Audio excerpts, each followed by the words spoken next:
So here I am at Capitol Reef National Park, driving along with Marc Gafni, and I'm thinking about one of the major problems in moral thinking today, according to Dennis Prager, is the confusion between legality with morality.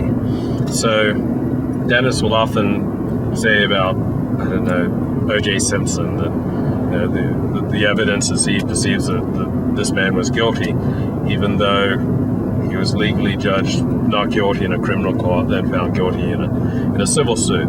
But when people would often say to Dennis, but this man is presumed innocent, and Dennis will say, he's presumed innocent legally in a court of law. We as individuals do not have to presume someone innocent if we see substantive evidence that the person is guilty, even if he's not been found guilty of a crime. So I don't accept that punishment and deciding right and wrong is primarily the responsibility of the courts.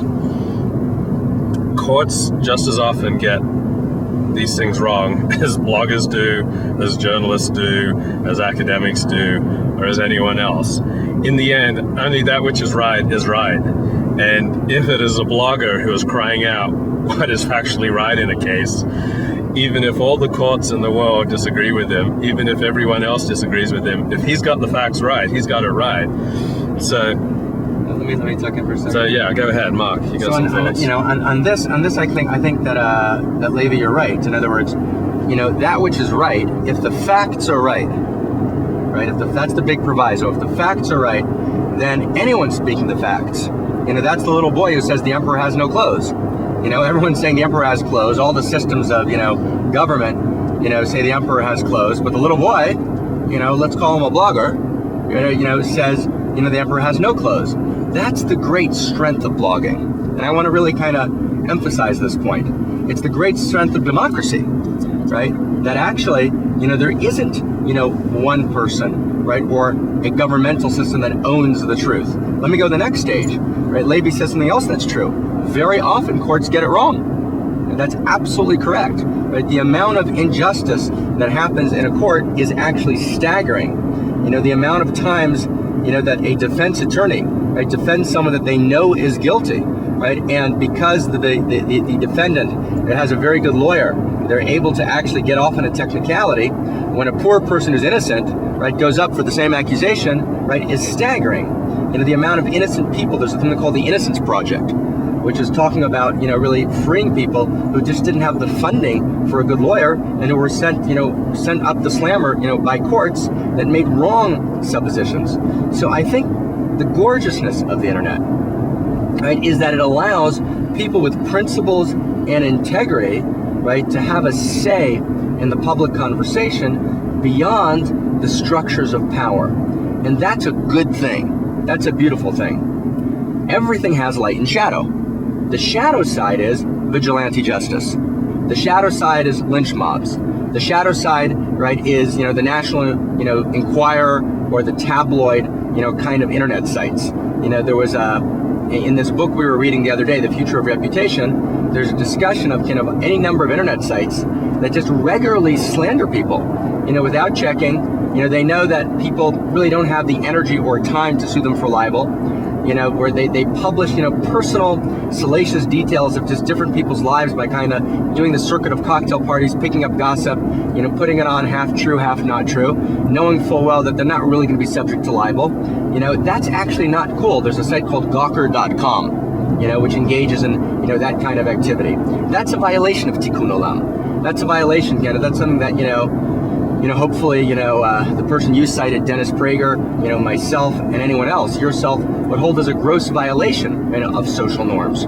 So, Levi's completely correct in saying that the blogger can be the boy who says the emperor has no clothes, and in that sense, the blogger is doing a great service, and that the right isn't owned by any institution, and that's beautiful and holy and true. And at the same time, the darkness is the lynch mob. The darkness is, throw the person to the lions, right, in which the blogosphere becomes, a vicious, place where people hide either behind their anonymity, they don't put their name on it, right?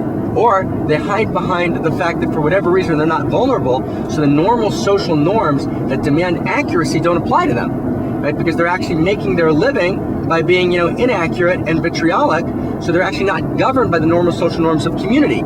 Usually, let me say it simply, usually, if you say something which is grossly wrong about someone, you got to meet them in synagogue that week or in church that week. So you're actually careful about what you say, so you're governed by social norms, right? What the internet allows is a distancing, from normal social norms. It's kind of the ability to kill someone by pushing a button. You actually don't have to look in their eyes and wield the sword. Once you look in their eyes, the conversation changes. And I think these are important points that Levy's making, and I'm actually not, disagreeing in this case, but I'm actually trying to augment and to deepen those points. Now, as someone who's made his living blogging since the fall of 1997, and I've written critical things about probably thousands of people, I'm amazed at how clueless people are about trying to respond to the things that they believe are unfair or inaccurate. So let me just tell you how you should respond if someone writes something on the internet that is unfair and inaccurate. First of all, you should make a good faith effort to contact the person. Email, telephone, fax, letter. Keep your anger out of it. Be very courteous. Be real nice. It's simply in your self-interest. Because when I get someone screaming at me on the telephone, I'm not as much in a space to listen to them. And I've often found people writing inaccurate and defamatory or unfair things about me. So this is how I've tried to respond. I respond to the person, make a good faith effort to point out where something they've written is inaccurate or unfair. If that doesn't work, and there are other ways of going around that, if you can take the person to lunch, it's a great thing to do. Someone writes something unfair or inaccurate about you, and you have the ability to take them to lunch, call them up, say, hey, I'd love to talk to you. What's your favorite restaurant? I'll take you there. Sit them down, learn where they're coming from, learn about the person, sit there and talk to them for an hour and a half, 2 hours if necessary. If it's important to you, if this matter is important to you, it's worth investing this much.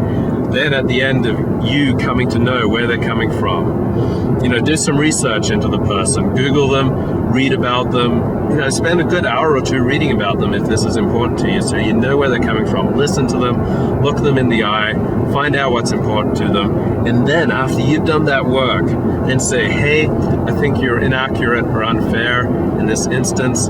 Here's why I think that. And so few people do that, and it's such an effective way of dealing with something that's inaccurate or unfair. Then if that doesn't work, the next step may be to go to their friends. Go to one of their friends. I have dozens of friends or acquaintances that if someone presented a case to them that I had been unfair or inaccurate, they would listen to it, and if they thought there was substance to it, would come to me and say, hey, I think you're unfair to Marc Gafni or to whoever. Then if that doesn't work, another alternative is a lawyer. And don't have the lawyer send off an angry, vicious, threatening email. Say, hey, I'm a lawyer. I hate dealing with libel and slander cases. When people go to court, it rarely results in a good result. I think it's much better if people can settle things out of court. Looking at your website posting of this and this date, when you said these sentences in particular, I think you may be guilty of defamation for these reasons. Please take this under advisement and think about this. Then, if necessarily, slowly ratchet up the pressure. So, okay, 3 weeks later, I see you didn't make any change. My client is not going to live with a defamatory posting.